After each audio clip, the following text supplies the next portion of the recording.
all of these wonderful things.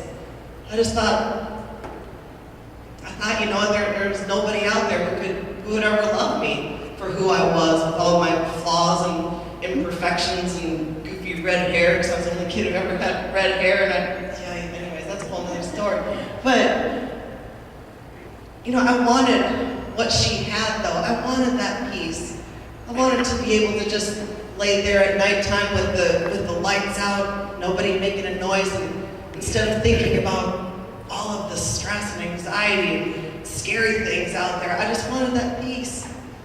Because, man, you know, when those lights go out and it's just you and the quiet, man, I just wanted to be able to just have peace.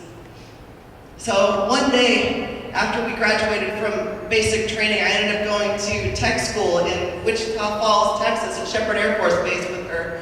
And we were allowed to go off base to go to different churches. And, you know, about that time, I started kind of coming into my own, you know, starting to get a little bit more confident and started thinking, oh, I got this, I can handle this. Man, I made it through basic training, I can make it through anything. Bring it, you know, but I started to rely on my own strength. Again, I started to go down that path. And she came up to me one Sunday morning. She said, all right, you're going to come with me to church. I was like, oh man, it's that C word. I don't want to go to church. You got to be kidding me. Man, I don't want to be associated with those people. Because like I said, I just thought Christians just were a bunch of just no fun, just a bunch of bummers, you know? But man, that's so not the case. So, you know, I went to church with Sarah.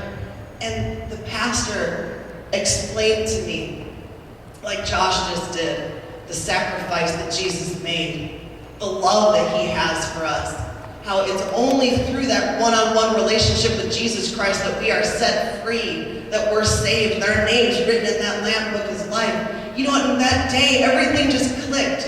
It all just made perfect sense to me, and I had this feeling in the bottom of my stomach that I knew all along this is what I was missing, was this relationship with Jesus Christ. And you know, at the end of that service, there was a time where you could just come forward and get prayer. And I remember, without me even realizing it, all of a sudden my hand went up. And man, I just started to cry and to weep. And I was repenting and I was asking for forgiveness. God, how could I ever have doubted you? I knew all along there was something bigger than myself out there.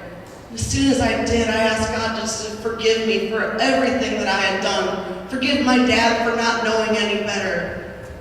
Man, the minute I did that surrender, guys, was the minute he just filled me with so much love.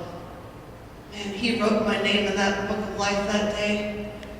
I left that building a new creation. I remember even going and looking at the mirror in my dorm room, and it's like my eyes looked different. Everything, I was smiling. People noticed the change in me. That's one way you know, you guys, when Jesus Christ gets a hold of you, when people around you say, man, what's different about you today? You're glowing something, wow, you're a lot more talkative than you used to be. That is so cool, you guys. That is the testimony of a transformed life. When Jesus Christ can do it for me, boy, wait, it goes on, hold on, just